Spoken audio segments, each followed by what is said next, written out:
अस्सलाम वालेकुम नाज़रीन, आपका मेज़बान सैयद दानियाल आपकी खिदमत में हाज़िर है। नाज़रीन, ज़हरा काज़मी केस के हवाले से आज इंतहाई अहम दिन है।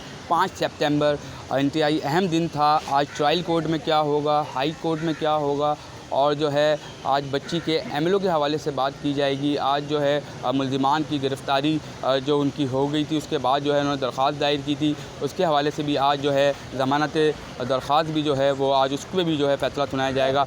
अगर मैं बात करूँ सिटी कोर्ट की, तो सिटी कोर्ट में जो है मुल्ज़िमान ने जो है अपनी ज़मानत के हवाले से ज़मानत दरख्वास्त जो है वो दायर कर रखी थी। उसके बाद जो है 5 सितंबर जो है उनको डेट दे दी गई थी। आज जो है उनकी ज़मानत के हवाले से इंतहाई अहम दिन है।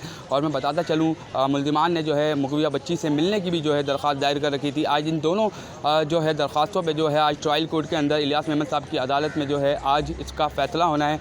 और अभी मैं बात करूँ मौजूदा हाई कोर्ट की, तो हाई कोर्ट में कुछ ही देर बाद जो है एमएलओ के हवाले से इंतहाई अहम दिन है आज। और एमएलओ के हवाले से जो है आज जो है समाअत होनी है। आज जिब्रान नासिर साहब पहुँच चुके हैं और जो है जितने भी साफ़ी हज़रात हैं वो कमरा अदालत में पहुँच चुके हैं। कुछ ही देर बाद जो है एमएलओ के हवाले से जो है इंतहाई अहम पेशरफ़्त होने वाली है। अदालत की तरफ से एक बड़ा हुक्मनामा जारी होने वाला है। आप हालिया में जो है तफ्तीशी ऑफिसर ने जो है तफ्तीश के अंदर फ़र्स्ट डे से ही बताया था कि तफ्तीश के अंदर जो है एमएलओ एक अहम किरदार अदा करेगा। उसके बाद जो है जिब्रान नासिर साहब की जानिब से जो है वो एमएलओ के लिए दरख्वास्त दायर की गई। तो आज जो है 5 सितंबर जो डेट दी गई थी, आज एमएलओ के हवाले से बात की जाएगी, आज दलाइल दिए जाएंगे और आज देखना ये है बच्ची का एमएलओ होता है या नहीं। जी।